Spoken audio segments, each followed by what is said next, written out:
ReformPuk as a student movement started because of a bunch of students on this campus who were very disgruntled with how the current system works. And one of the key things that we are talking about as ReformPuk is language policy, it is racism, it is the institutional culture, and one of the key important elements of our movement is getting the voice of the minority marginalized black students heard. The language policy, it separates black and white students. I'm from Zimbabwe. I cannot interact with other students based on my lack of understanding of Afrikaans. Usually when I talk to people about this, they say, no, you should be happy that there's like translation. Other universities are still Afrikaans. I'm like, I'm paying the same fees as you, but I'm receiving second education. What do you mean? I must be appreciative. I have a module, forensic, where sometimes the interpreter doesn't show up and the lecture just continues without the interpreter. And then he has the same audacity to say that he doesn't have a memorandum in English but allows Afrikaans marker to mark English papers with an Afrikaans memorandum. I had to experience doing audit 311 in Afrikaans because there was no translation. When we tried to complain, he told us to get class exemption. I don't want to have to get class exemption when I can be taught in English. The culture, it is mostly and it is predominantly Afrikaans, of which I think it is something that has to change so that it can be inclusive of all students. And then you live in the residence for 3 years that I have lived and you are English. They delegate in Afrikaans. The announcements in Afrikaans.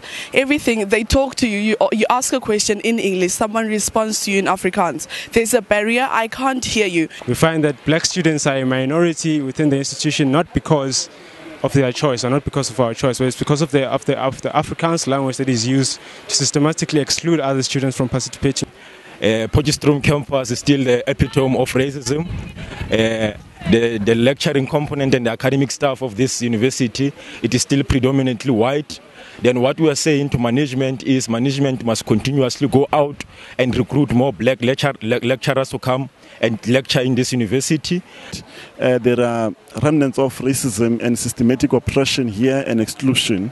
So the main issue here is that this university is managed by people that actually brought up in a segregated environment.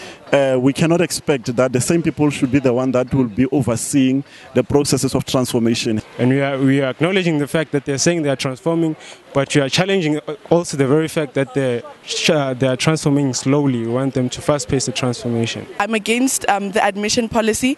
I feel like it should be a 50-50 in the residence, give the black students opportunity to come and stay in the residence as well. In my personal experience, on 3 separate occasions when I was living in residence and walking out of the main gate, having a bunch of guys still wearing their hostel uniforms in the car, felt that they could roll down their window and call me a and then drive off laughing. And then to share that experience with white students who will immediately dismiss it as, they were joking, or it was just that incident, or the boys from those hostels. That is incredibly painful and hurting. Ek is nie deel van hierdie ReformPuk nie. Ten opsigte van die verandering hier, sal ek sê ek stem saam met hierdie wat hulle sê, daar moet ook Engelse klasse wees, maar mense moet ook nie Afrikaans wegvat nie, want ek voel om ander mense die geleentheid te gee om in Engels te swaat, dit gaan niemand benadeel nie. Ek voel die Puk vir my as 'n swart mens op die Puk, dit is glad nie vir my 'n burden om hier te wees nie. Ek is lief vir die Puk en dit is my baie lekker hierso.